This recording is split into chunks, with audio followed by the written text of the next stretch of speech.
To a bee charmer, this swarm is harmless. But some swarming animals can gather in millions, some can cause devastation, and some even seem to take on a form and a mind of their own. Why do they do it?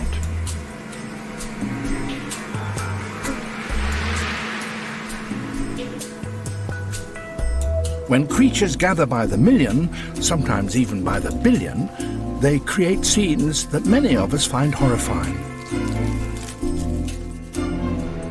The reasons why animals swarm like this can be as extraordinary as they are dramatic. Yet swarms of animals can also be remarkably beautiful and at times move in formations that take our breath away.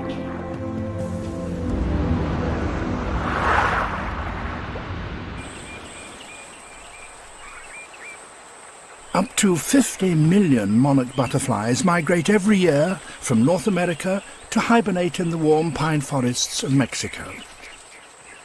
They spend most of their 4-month stay here in a state of semi-torpor. They will neither fly nor feed. Every individual is vividly coloured, a warning that it's poisonous to eat. And by hanging packed tightly together over the trunks and branches of these trees, they create one spectacular super message which says unequivocally, poison.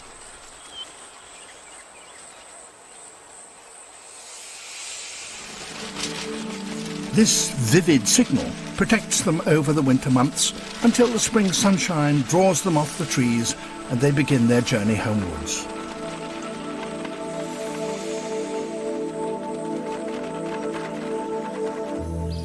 Ladybirds from the blistering plains of Southern California also gather in millions, this time to cool off in the mountains of the Sierra Nevada.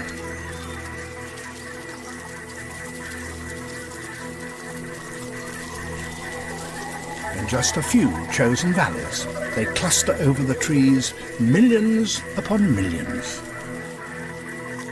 In a bustling blaze of red, they form a spectacular seething mantle. We still don't really understand, however, why ladybirds should prefer to cool off in company. Perhaps this too is anti-predator behaviour. But animals can also form huge swarms when there are no predators to warn away. Amongst the strangely shaped towers of alkaline limestone on Mono Lake in Southern California, there are such enormous swarms of flies that it's easier to measure them in tons than in numbers. These are brine flies, the only creatures that are able to survive in this inhospitable environment. With no fish or other predators to keep their numbers down, they breed explosively. They live on the algae which grows in the intensely salty waters of the lake. At the peak of their season, there may be 2,000 tons of flies feeding here, and for passing birds, they provide a blizzard of a banquet.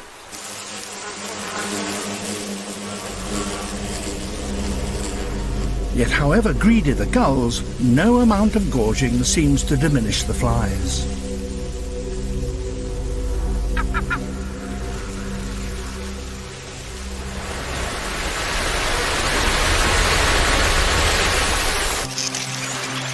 Particularly rich sources of food can also create swarms.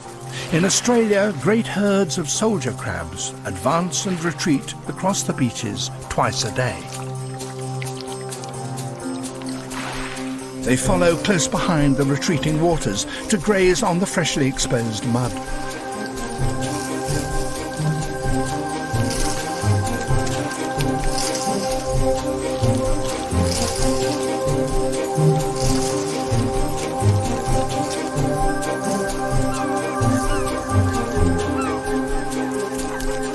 They only break ranks when a passing gull decides to make a meal of them.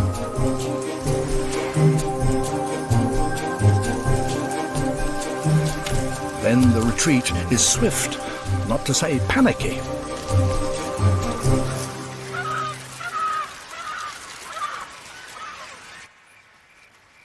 But one of the most common reasons why creatures gather in large numbers is sex. By swarming together, males and females are able to find one another immediately. It's an essential tactic for these mayflies, which hatch, mate and lay their eggs in just one day. They emerge in millions, covering every available surface, natural or man-made.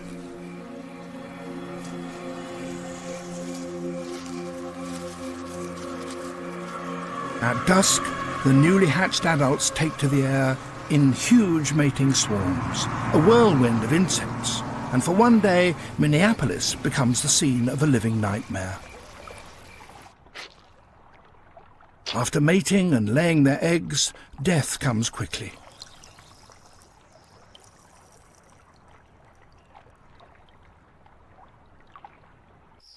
A shroud of corpses smothers the city, choking its roads and covering its cars.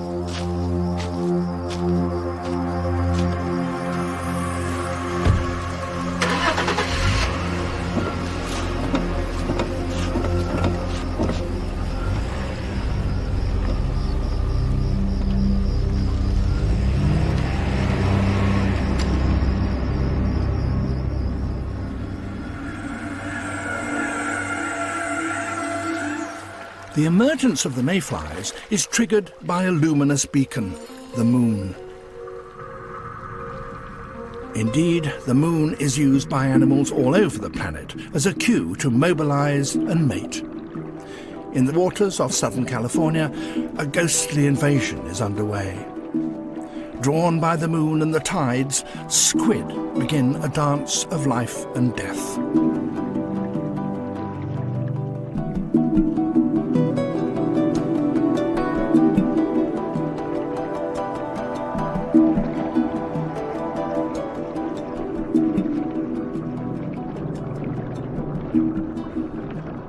The females, after they've been fertilized, will also all die, but not before they've anchored their strange rubbery egg cases to the seabed.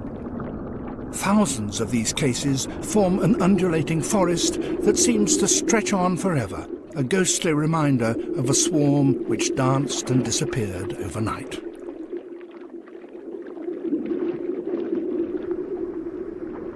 The moon also triggers armoured invasions from the sea. Each May on the eastern coast of the United States, as the spring tides reach their height, horseshoe crabs crawl up the beaches. These are not true crabs, they're related to scorpions and spiders. They arrive in extraordinary numbers. Each female will lay about 80,000 eggs, which are fertilized by one or more males, which cling to her back. Millions of eggs cover the beach, and they in turn attract great clouds of birds, many of which are on their spring migration. Gulls, sanderlings, plovers, turnstones and red knot all arrive by the million. After 2 weeks of gorging themselves, these birds can double their body weight, and still there are enough horseshoe crab eggs to provide the next generation and replace the adults who died in the turmoil.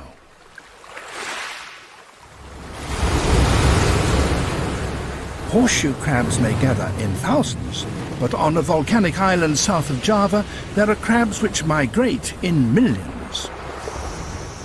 Christmas Island has its own species of red crab, and every year 150 million of them march out of the forests to begin what is surely one of the most spectacular events in the natural world. Although the adults live on the land, every year they must make a pilgrimage to the sea in order to mate and spawn, a journey of several kilometres. They will mate on the way. The males then return to the forest, but the females continue to the coast, each laden with 100,000 fertilized eggs.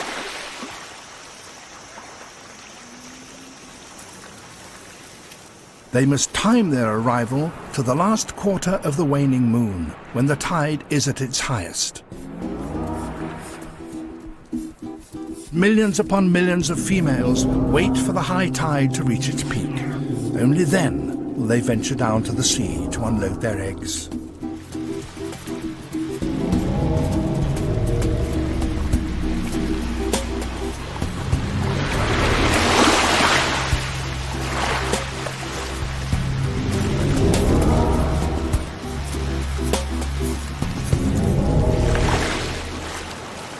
This is a dangerous time for them. The adults can't swim, so now they are at risk of drowning in the surf. Each female waves her claws in an effort to help discharge her eggs, and the water is soon running black with them.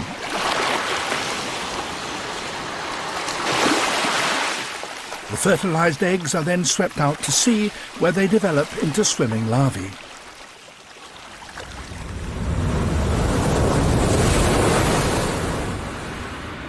These anemone-like sea creatures, polyps, are about to create a floating swarm of their own. If there is plenty of food and the temperature of the water is just right, each of them releases dozens of baby Aurelia jellyfish.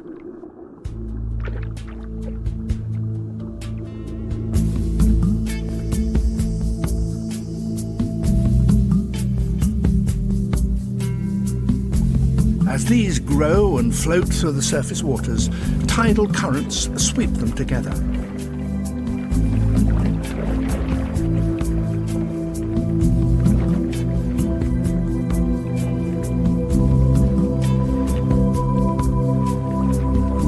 Tiny thimble jellyfish can also drift into spectacular concentrations.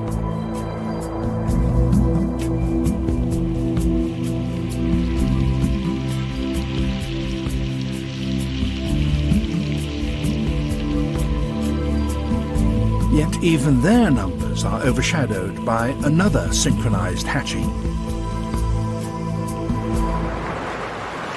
It's a month after the Christmas Island crabs release their eggs into the sea, and the waters round the coast are full of tiny larvae. They must now return to the land. Suddenly, moving carpets of tiny crabs, scarcely bigger than ants, appear on the coasts of Christmas Island.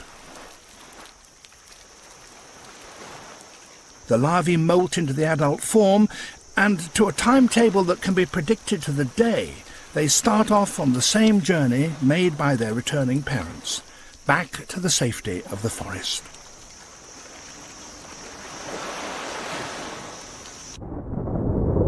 But swarms can also be unpredictable, triggered by a chance combination of weather and environmental conditions, and they can be as horrific as they are unexpected. When sudden rain comes to the sun-baked salt marshes of Texas, the floods that follow can release a deadly invasion of overwhelming proportions. A time bomb is about to go off.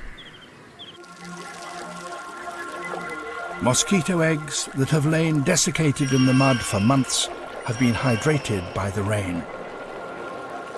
Hour after hour, day by day, they explode into life. After 7 days, the adults emerge.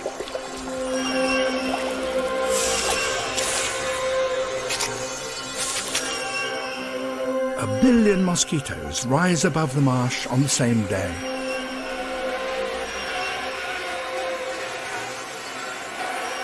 The locals call it a mosquito storm. The effects can be devastating. Sometimes a cow may be literally bitten to death.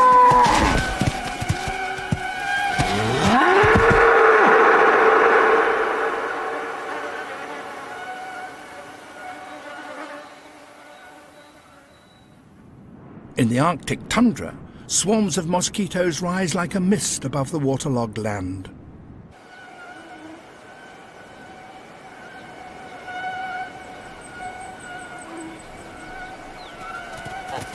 This time, it's the migrating herds of caribou that are persecuted by a million hungry mouths.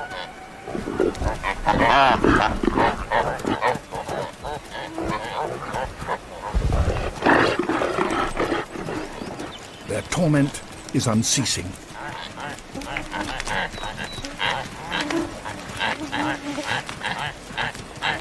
Eventually, the mosquitoes drive the caribou into a frenzy, and 100,000 animals stampede in an attempt to outrun the swarm.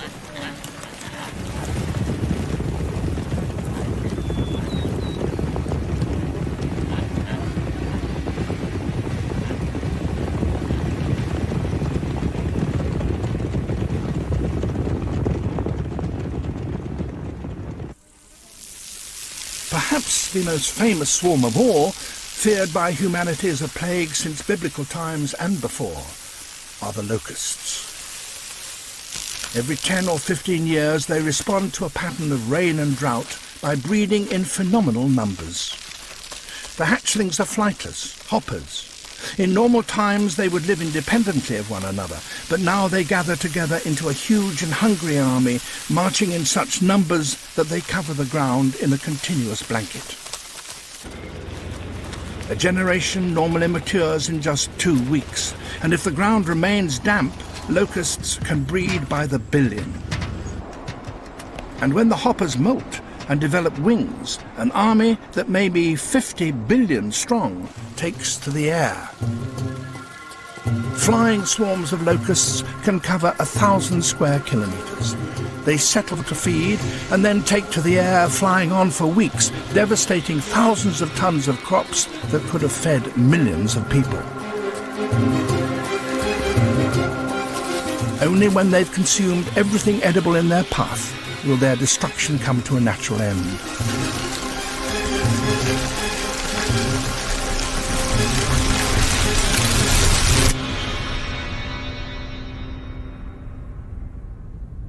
Sometimes it's our own habit of cultivating the same crop over huge areas that causes animals to become plagues. Every year, dickcissels fly south from North America to overwinter in Venezuela. They travel in large flocks, and as they arrive, these flocks amalgamate into enormous swarms. Years ago, these birds would have dispersed to forage on the natural vegetation, but the existence of huge fields of millet mean that the birds no longer need to disband to find food. Consequently, the dickcissels remain in huge swarms, several million strong. And that is now threatening the very existence of the species. The entire world's population of dickcissels may now be concentrated into just 3 or 4 overwintering sites, where they devastate the farmers' crops.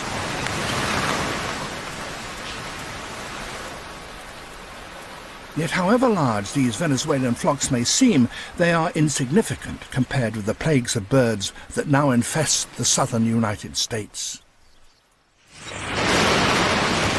These are red-winged blackbirds. They also travel south to overwinter in warmer weather, and like the dickcissels, their numbers swell into huge flocks as they descend on the farmlands.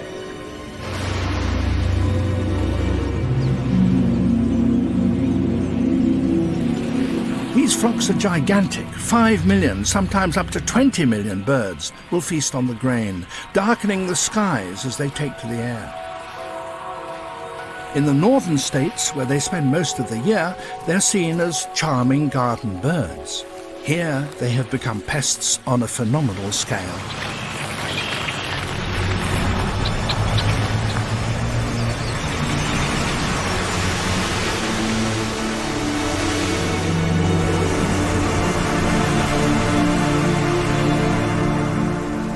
It's not just birds that become plagues when crops are plentiful. Mice can do the same thing. Every few years, the Australian harvest produces a boom that in turn provokes an explosion of the local mouse population. With an abundance of food and warm weather, they breed continuously throughout the year, and the result, to those who might not like mice, is horrifying.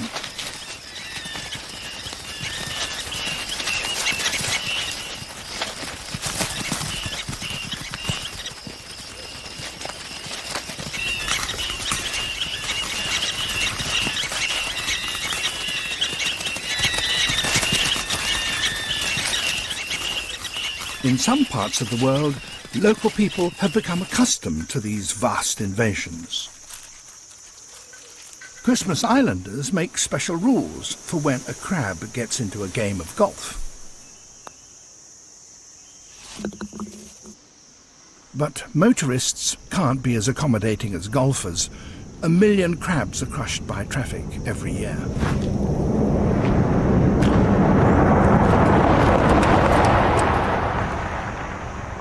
Even though local residents try to work around the annual invasions, there are times when the crabs are bound to lose out. On Christmas Island, it's the swarming animals that suffer when they get in the way of humans.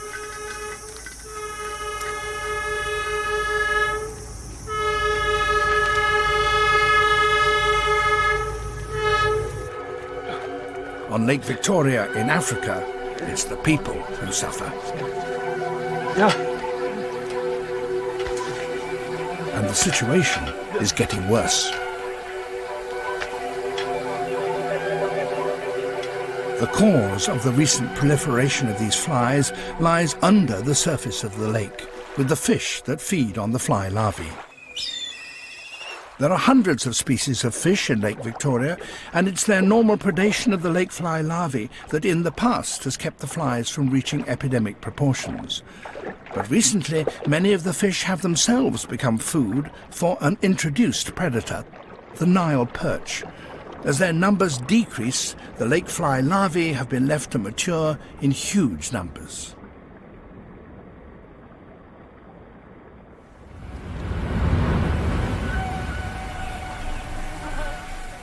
As each fly homes in on its nearest neighbour, billions upon billions gather in mating clouds above the lake. And as these merge, they begin to form a tower of living smoke. These vast columns of flies can be seen for miles, and as they drift towards the shores, the full horror of the swarm unfolds. When they reach the land, they form a choking blizzard that envelops everything in its path.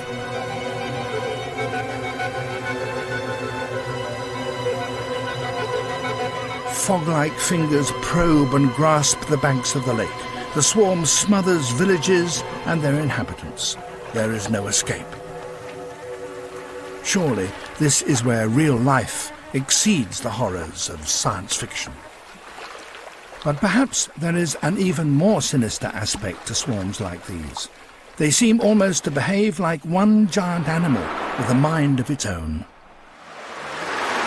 And there are other swarms that give the same eerie impression. These Australian budgerigars live in large flocks. It's safer for an individual to travel that way. Birds of prey are constantly on the lookout for a meal. Whenever one appears, the budgies take to the air in a spectacular bunched formation.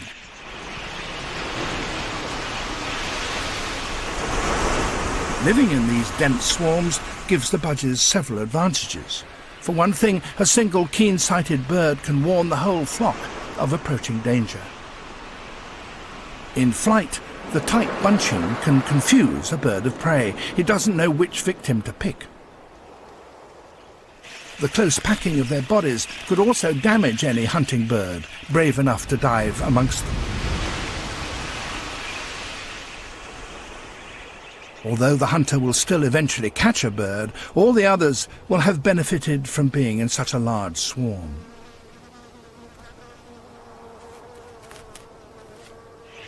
Birds are not the only creatures to move in these mysteriously coordinated formations.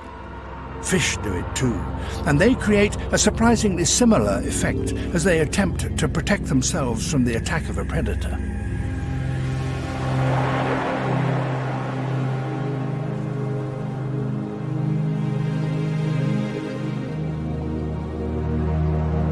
Enormous shoals of anchovietas seem to change shape endlessly as the fish on the outside of the twisting mass try to move inwards where they will be less vulnerable.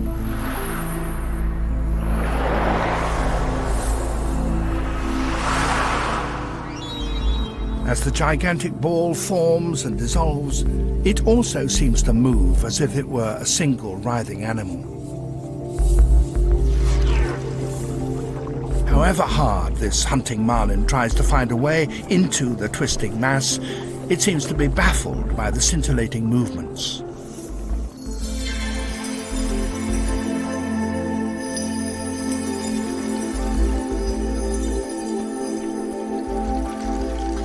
And there are some swarms of fish whose darting movements are even more spectacular than this. Shoals of silverside fish, constantly changing direction, confuse predators by dazzling them.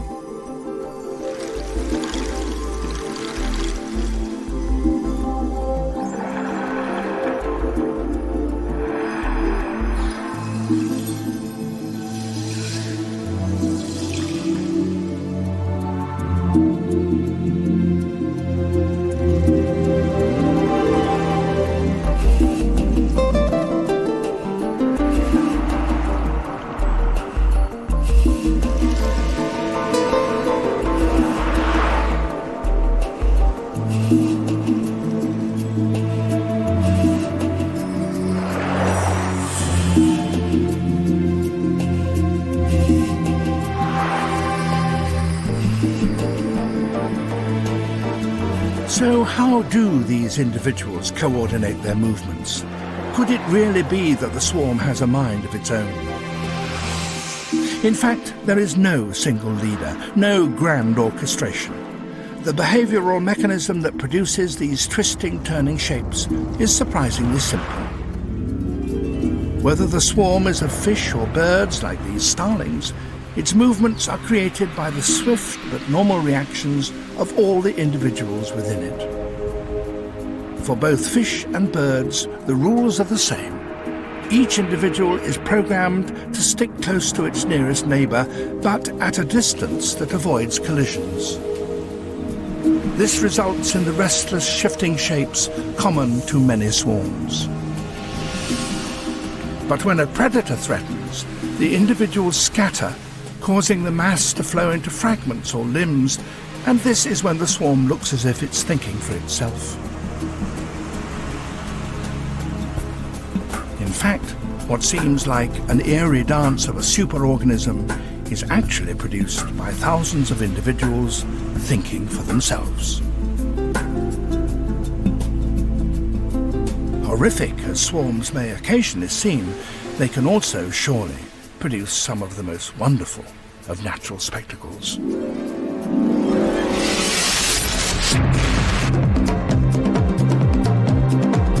With temperatures as low as -40, it's amazing anything survives in the polar seas, but it does. The Blue Planet is at 6. Next though on BBC Two, a classic spy movie from the war, The Man Who Never Was.